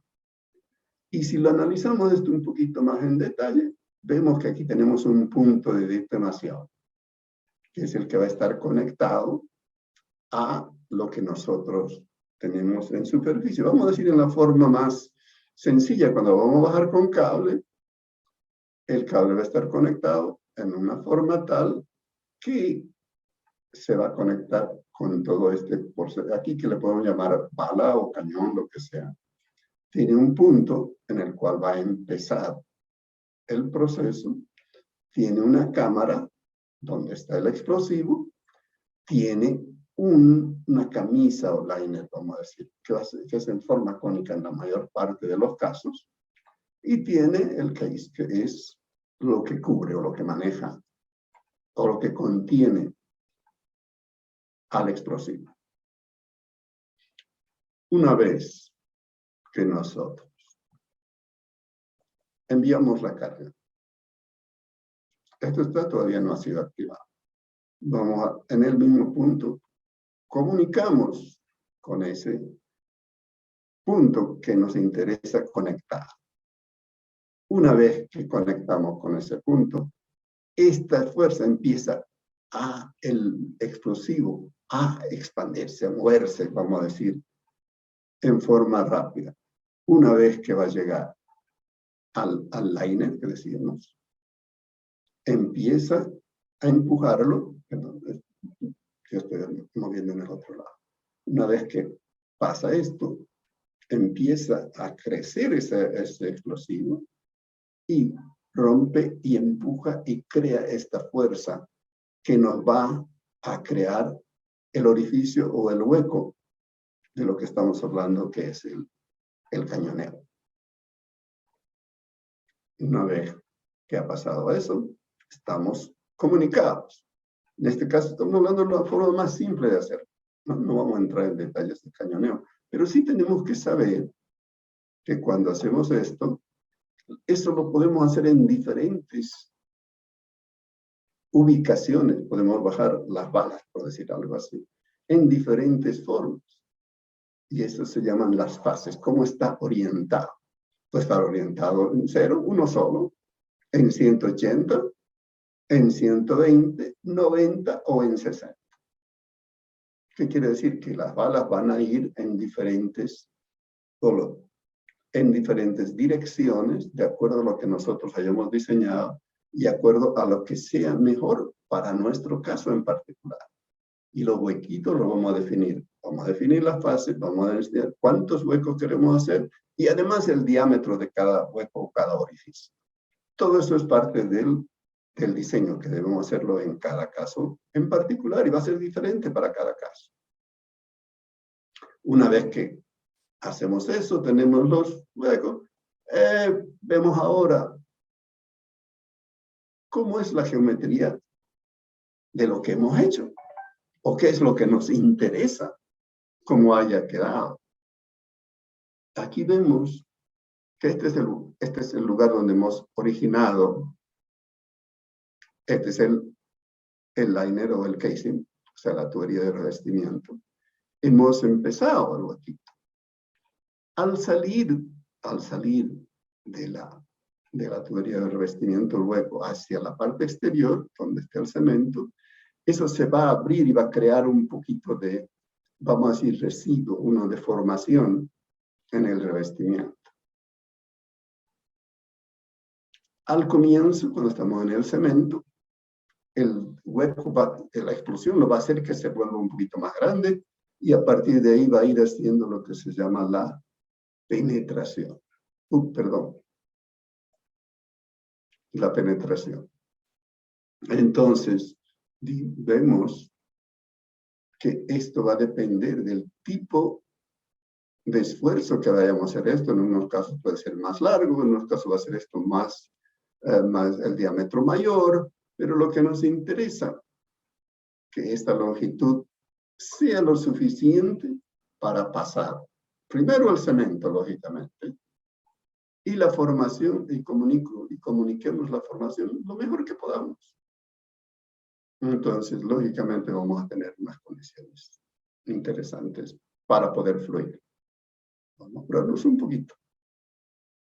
Ahora, vamos a ver de completamiento. Estamos hablando varios, muchos, pero no vamos a ir en mucho detalle. Vamos a ver que hay sencillos, selectivos, duales, horizontales, de alta temperatura.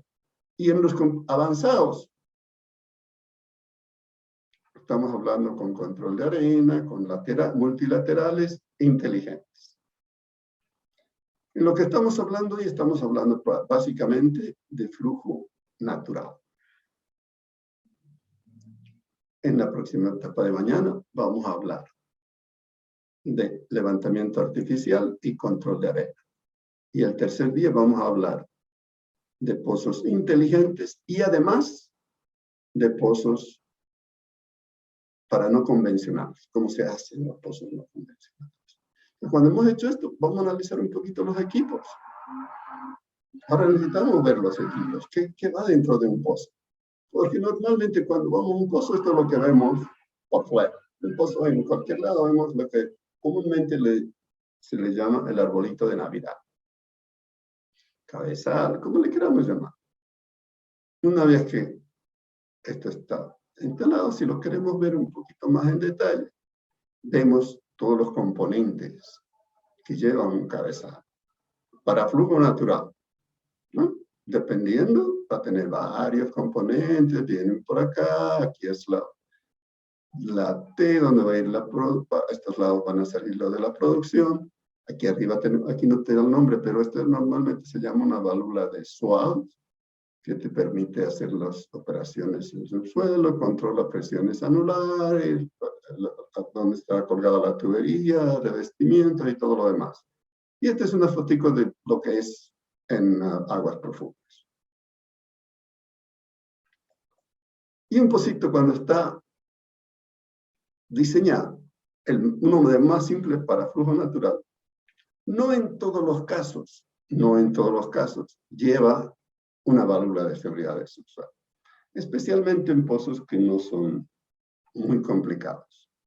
Pero en pozos de exploración, pozos de alta presión, pozos offshore, deben llevar una válvula de seguridad de subsuelo. ¿Cuál es la función de la válvula de seguridad de suelo? Cerrar el pozo en caso de una emergencia. Debemos tener un punto, una camisa de circulación o un punto que nos permita de controlar la circulación en el pozo. Un packer o empaque, como lo llamemos, que nos va a hacer un aislamiento de la tubería y el espacio anular o la tubería de revestimiento. Un niple de asiento y la zona de interés. Este es un diseño muy simple porque lo pongo porque me permite explicarles estos componentes un poquito más en detalle. Entonces, si analizamos primero las válvulas de seguridad, hay dos tipos. Unos que bajan con la tubería y los otros se bajan con línea eléctrica, slick line, línea de acero. Pero es sumamente importante en pozos importantes. Es crítico, porque esta válvula está diseñada en tal forma que si hay cualquier problema en el pozo, esta válvula debe cerrar. Debemos evitar que pase una catástrofe, vamos a decir algo así.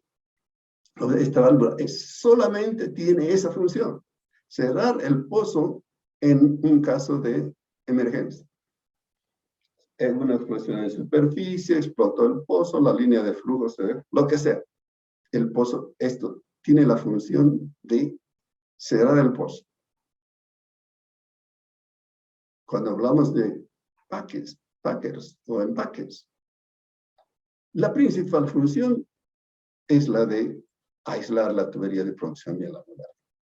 Lógicamente, luego entra que pueden colgar, que pueden cualquier cantidad de cosas, pero son varios tipos. Hay permanentes que van a ser instalados una vez y listo, se quedan ahí en el pozo. O recuperables, de los cuales pueden haber hidráulicos, pueden haber mecánicos, en diferentes formas. Pero me estoy apurando un poquito, esto me imagino lo conocen, pero me estoy apurando un poquito por el hecho de que prácticamente estamos casi en la hora y me gustaría que podamos discutir o si tienen algunas preguntas, etcétera, ¿no? Pero, hemos hablado de sistemas de seguridad, sistemas de aislamiento, o sea, los empaques.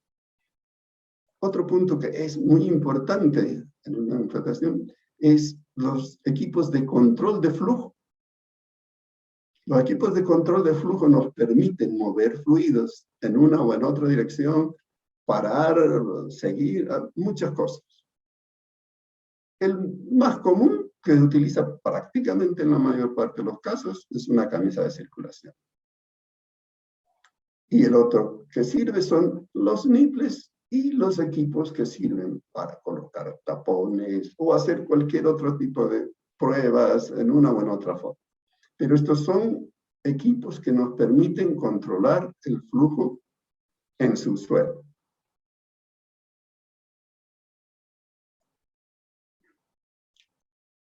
Con esto, ahora vemos algunos comportamientos, pero no vamos a entrar mucho tiempo, debido a que más o menos estamos cumpliendo con el tiempo que tenía estimado, en tal forma que podamos empezar a discutir criterios, ideas que tengan, o preguntas que tengan. Pero todo esto que hemos hablado, este proceso, es lo que se debería hacer cada vez que se va a hacer un diseño de ingeniería de completamiento. Entender todo lo que hemos visto hasta ahora y poder dar, como se dice, una solución, algo que vaya a cumplir técnicamente y económicamente, producir lo mejor o lo máximo que podamos a través de la vida del pozo. Ese en realidad es el mensaje de todo esto lo que hemos hablado hoy. Y aquí vemos algunos ejemplos de algunos otros pocitos. Este es un pozo simple, sencillo, flujo natural. Estos otros son uno de sencillo, pero selectivo. Vemos que aquí tenemos una zona, dos zonas, en realidad tres zonas. Este otro tenemos dos zonas en sí, pero tiene una línea de control ya estamos hablando de monitoreo. Estamos hablando de monitoreo, ya estamos empezando a pensar en pozos inteligentes, que son los que vamos a tomar el tercer día. Y así se va viendo diferentes tipos de completamientos que queremos hacer. Este es un típico doble que va directamente a dos arenas, que cada una va a ser producida en forma individual. Entonces, hemos cumplido el tiempo. Estoy aquí dispuesto a escuchar sus preguntas y gracias de todos modos mucho Me ha sido agradable, aunque no estaba acostumbrado a hacerlo, hablar casi 2 horas sin parar. No es fácil, pero pienso que lo hicimos. Pero estos conceptos, lo importante para mí es que mantengamos la idea que he tratado de darles. Que tenemos que hacer, tenemos que entender las cosas para poder hacerlo bien. Porque lastimosamente pasa muchas veces que cualquier grupo, vamos a yacimiento, dice, venga, hágame este pozo, pero lo quiero para mañana, y me tiene que cantar, bailar y saltar. Entonces, no es esa la mejor forma de manejar la información. Tenemos, como ingenieros de completamiento, tenemos que estar en condiciones de entender lo que va abajo y a partir de ese momento tomar el control de todo lo que debe suceder desde la perforación hasta el completamiento, hasta terminar el pozo y ponerlo a producción. Estoy abierto a preguntas, por favor. Y no sé si directamente puedes empezar la pregunta, porque yo veo, Misael yo creo que me iba a ayudar con eso, pero no sé si está. Julián Mancito, Julián, por favor, con tu pregunta.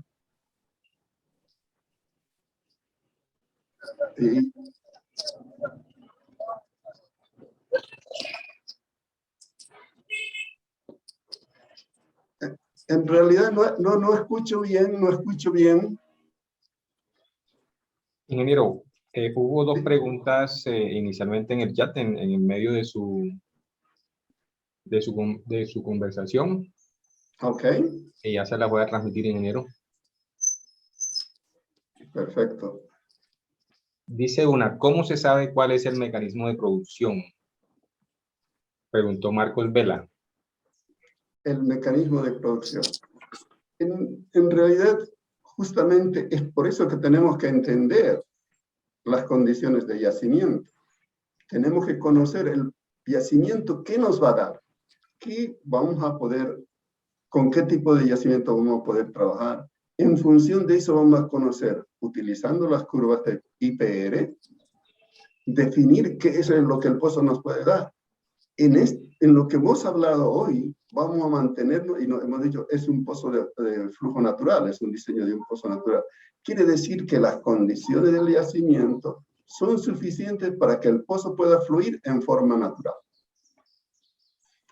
Y con el análisis nodal definimos cuánto vamos a producir bajo las condiciones en que hayamos puesto nuestro completamiento. Ok, ingeniero, había otra pregunta de parte de Gian Franco Zuleta. Dice, ¿el análisis nodal se puede hacer de diferentes maneras?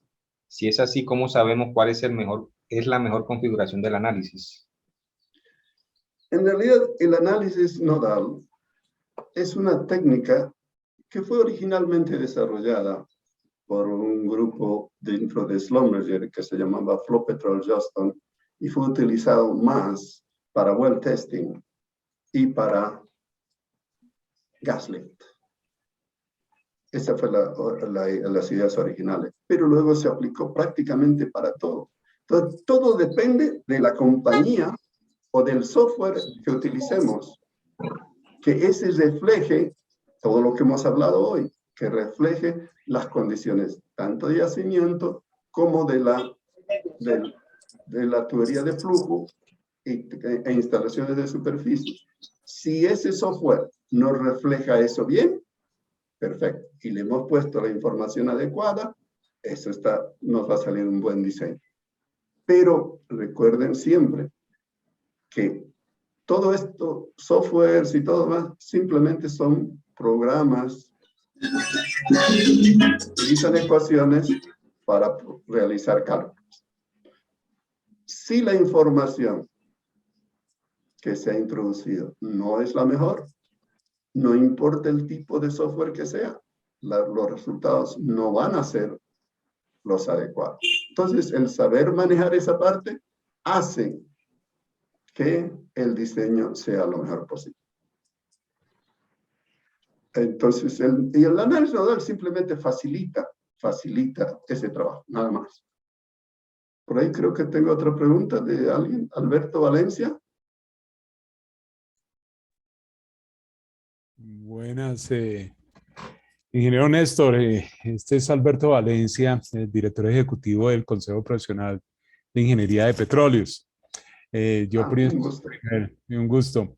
Pues primero que todo quiero, pues en nombre de de los ingenieros de petróleos en general y lógicamente también en representación de todos los que tienen la licencia especial temporal acá en el país, agradecerle por este tiempo. Sé que es un esfuerzo inmenso que usted nos haya dado ese privilegio de estar en estas capacitaciones tan importantes y lógicamente en beneficio del conocimiento y el mejoramiento del perfil profesional.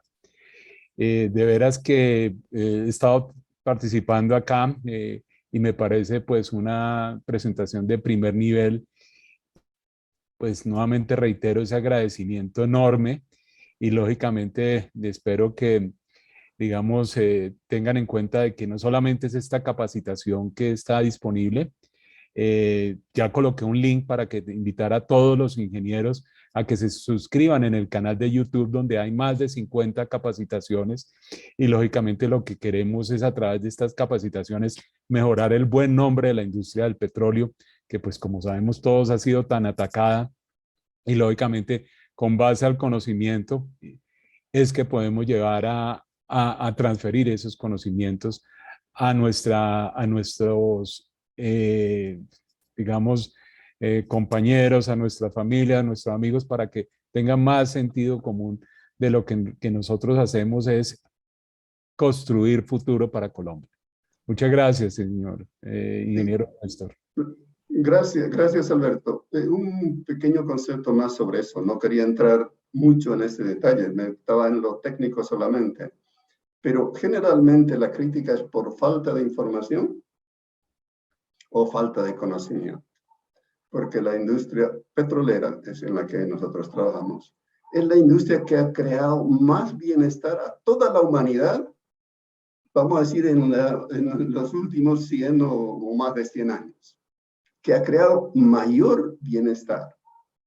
Entonces, el ataque que existe hoy, con seguridad, es prácticamente de grupos que no conocen, por un lado, tienen intereses propios o son activistas. Ya que me hizo hablar de eso, no me gusta meterme mucho en eso, pero yo soy petrolero, voy a ser petrolero y defiendo la industria petrolera porque la podemos hacer bien. La podemos hacer bien, siempre la hemos hecho y la vamos a seguir haciendo. Por más que digan o salgan o hagan lo que sea, la industria petrolera hoy es la mejor industria que existe en el mundo para todo lo que en lo cual participa. Y ya estamos fuertes, tenemos que seguir fuertes. Sí, perfecto, ¿no? Y de eso se trata, ¿no? Estos espacios no son para hacer política ni es para hacer, digamos, esto es para simplemente mejorar y como ente gubernamental, que es el CPIP, tengo que mencionarlo, porque nosotros Claro. hemos, como tal, lo único que podemos hacer es soportar esta capacitación, de fortalecer el perfil profesional y pues de eso se trata, no hay ningún otro elemento frente a Me eso. parece. Eso es excelente y bueno, lo mismo yo. En la presentación no hablamos nada de nada excepto lo que corresponde técnico. Esta es una conversación un poquito afuera, pero realmente ha sido un gusto porque yo creo que cuanto mejor lo hagamos, cuanto mejor podemos entender lo que es mejor, tanto para la industria como para el país y para todo el mundo, vamos a estar en condiciones de seguir adelante y la industria petrolera va a estar fuerte. Bueno, perfecto. Antes de olvidarme, mañana tenemos otra en la cual vamos a analizar. Esta vez, hoy actuamos básicamente para flujo natural.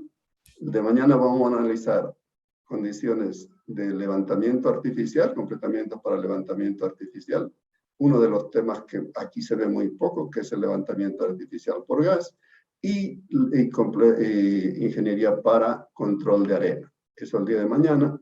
Y el día siguiente, o sea, el día jueves, vamos a tocar dos temas que yo creo que en este momento están en la boca de muchos, que son los completamientos inteligentes y además los completamientos para yacimientos no convencionales, que en este momento hay mucho que hablar sobre ese tema. Muchas gracias. Muchísimas gracias, ingeniero. Estamos a la hora. Bueno, Muchas gracias, ingeniero. Le recordamos a todos nuestros participantes el segundo bloque que será llevado mañana en el mismo horario de 10 a 12. El tema a tratar, como ya lo había mencionado el ingeniero Néstor Carlos, es ingeniería de completamiento para pozos con levantamiento artificial y control de arena.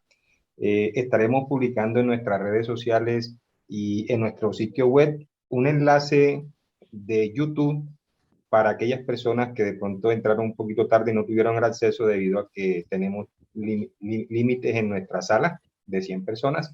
Entonces estaremos publicando en nuestras redes sociales el link de YouTube. Muchísimas gracias por su asistencia. Esperamos vernos mañana de 10 a 12. Muchas gracias. Muchas gracias. Gracias a todos y lo comenzamos mañana un poquito más temprano del comienzo, Ismael. Vale. Misael, perdón. Hasta mañana. Bueno, muchas gracias. Gracias. Hasta luego. Gracias a todos. Muchas gracias por el espacio. Ok.